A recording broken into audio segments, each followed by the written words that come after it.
The moment she said it, I felt something crack deep inside me. "Don't wait up," my wife said, smiling faintly as she slung her purse over her shoulder.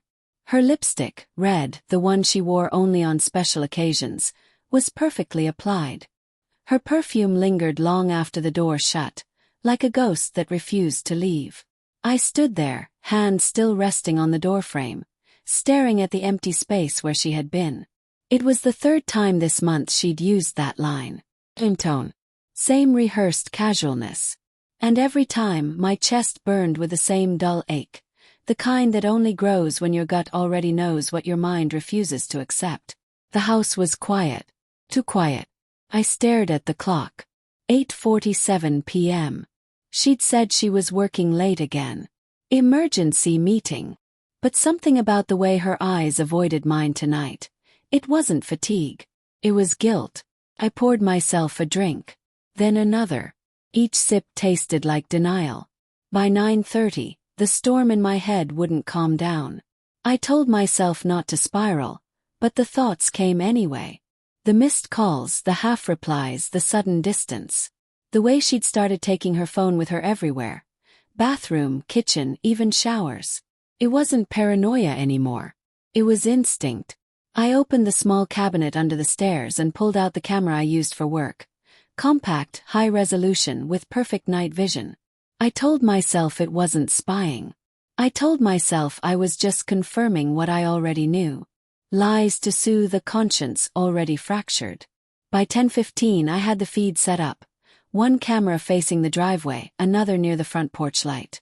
My laptop glowed faintly in the darkness, showing 2 silent frames of my empty home. Minutes stretched into hours. Midnight came and went. My drink was long gone. The screen stared back at me, still and quiet. Then, at 12:37 a.m., the headlights appeared. My heart began to pound, not fast but heavy, deliberate, each beat echoing in my ribs. She stepped out of the car, smiling. Not tired. Not stressed. Smiling. And then he stepped out too. Confident. The kind of man who doesn't sneak. He kissed her cheek. She didn't resist.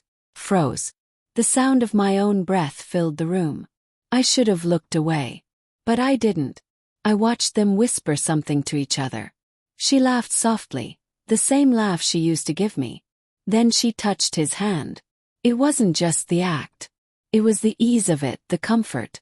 Like they'd done it 100 times before. They didn't come inside.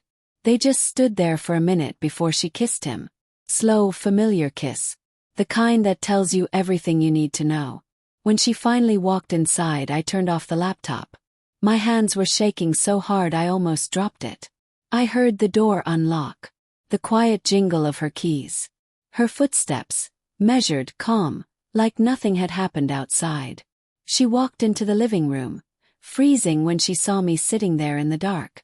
"Hey," she said softly, setting her purse down. "You're still awake." I stared at her. The woman I married. The woman who said she loved me more than anything. I didn't recognize her anymore. "I couldn't sleep," I said. My voice sounded foreign. "How was work?" Her smile faltered. "Barely. But enough." She walked over to me, sitting across the couch like she always did when something was wrong. "It was fine," she said. "Just long." "Who dropped you off?" Her eyes flickered just once, quick, but I caught it. "A coworker," she said. "Tom. He lives nearby." The name hit like a blade I'd already seen coming. I nodded slowly. "Tom," I repeated, as if tasting the lie on my tongue. She studied me for a second, then leaned forward. "Why do you sound like that?" I didn't answer. Instead, I reached over to the side table and turned the laptop toward her. "Press play." Her face went pale. The silence that followed was unbearable. The faint sound of crickets through the open window. The hum of the refrigerator. Her sharp inhale. My heartbeat pounding in my ears. She looked at the screen, then at me. "You recorded me," she whispered. "No," I said flatly. "I recorded the truth." Tears welled in her eyes. "You don't understand." "I understand perfectly." My voice cracked, but I didn't stop. I understand that the woman I trusted more than anyone just kissed another man in my driveway. Her lip trembled. It's not what it looks like. Then what is it? Snap. Because to me, it looks like my wife just shattered everything we built, everything I believed in. She buried her face in her hands. I didn't mean for this to happen. Then why didn't you stop it? The question hung between us, slicing the air open. After a long silence, she whispered, because for the first time in months, I felt something. I felt seen. The words gutted me. I wanted to scream, to break something, to drown the sound of her confession. But all I could do was sit there, silent, drowning in disbelief. You think I didn't try, she continued, voice trembling. You stopped looking at me the way you used to. You stopped talking. Everything felt dead. I didn't go looking for him. It just happened. I laughed, a hollow, broken sound. That's your excuse. No, she said. It's my failure. I stood up, staring down at her. The woman I once saw as my forever. Now just a stranger wearing her face. Don't wait up, she'd said. And I didn't. I waited for the truth instead. I grabbed my keys and walked toward the door. She stood too, tears streaking down her face. Where are you going? To remember who I was before I met you. She tried to speak, but I stopped her. You wanted space. Here it is. As I stepped outside, the cool night air hit me like a baptism. The driveway was empty again, but the memory of what I'd seen would never fade.